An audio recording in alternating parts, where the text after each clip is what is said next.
I used to cry in my car during lunch breaks, staring at my bank account with $23 to last me until the next paycheck.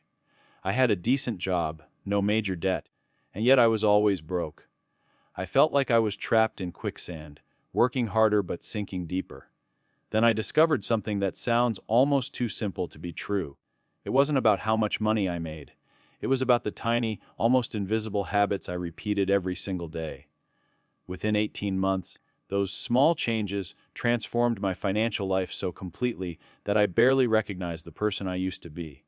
And the most shocking part, none of these habits required me to earn more money, win the lottery, or make some massive sacrifice.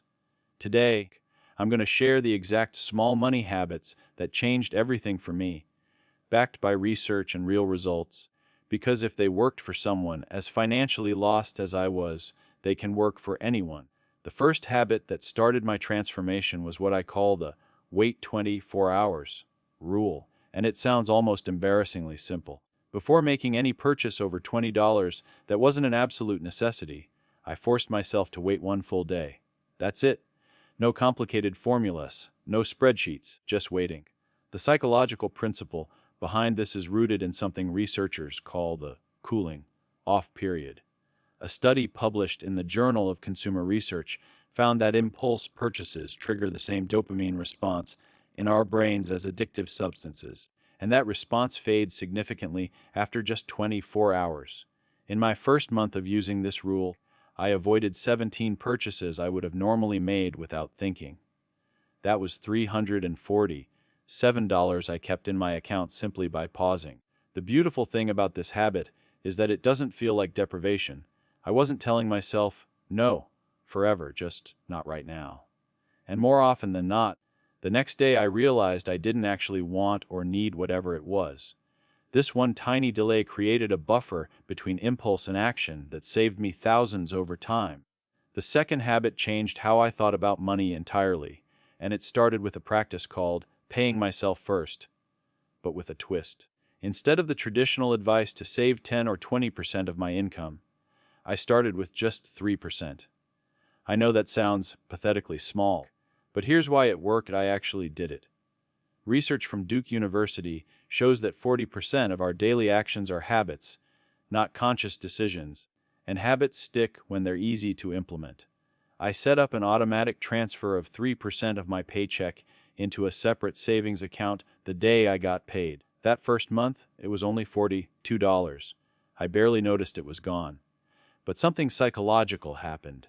That account became sacred to me. I checked it obsessively, watching it grow. After 3 months, when the habit was solid and automatic, I increased it to 5%, then 7%, then 10%. After a year, I was saving 15% of my income without feeling any pain, because the habit had been built slowly and sustainably.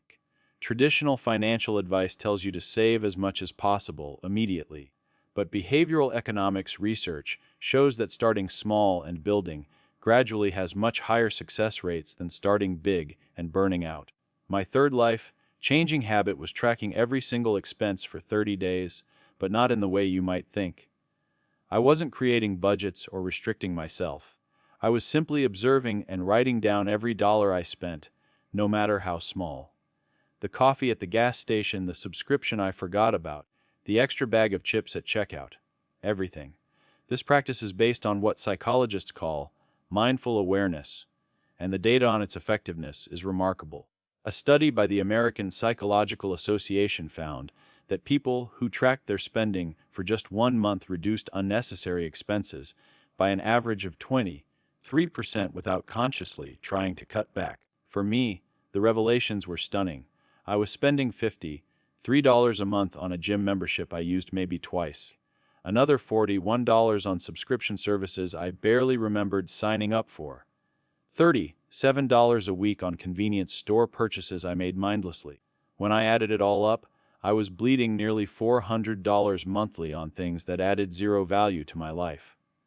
The tracking itself, the simple act of awareness, made me naturally more intentional. I wasn't restricting myself with a harsh budget. I was just becoming conscious of where my money was actually going. The fourth habit sounds counterintuitive, but it became one of my most powerful tools.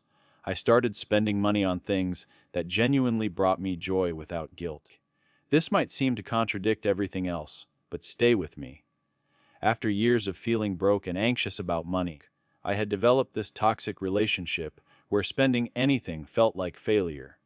Research from Elizabeth Dunn, a psychology professor at the University of British Columbia, shows that how we spend money matters more than how much we save when it comes to overall life satisfaction. Once I had my automatic savings in place and had eliminated mindless spending, I gave myself explicit permission to spend on things I truly valued.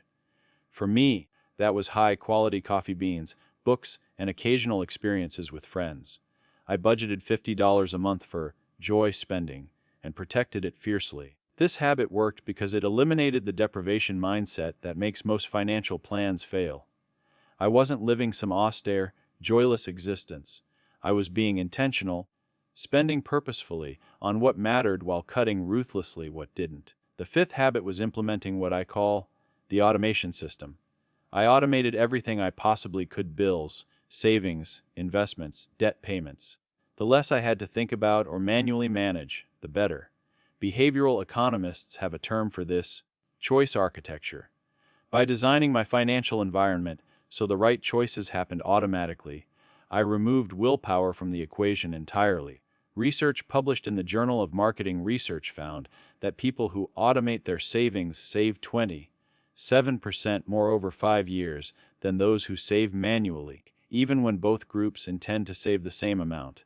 Automation removed the friction, the forgetting, the "I'll do it tomorrow" that had sabotaged me for years. Once everything was automatic, I didn't have to be disciplined. The system was disciplined for me. My sixth, and perhaps most transformative habit, was changing my entire relationship with time and money.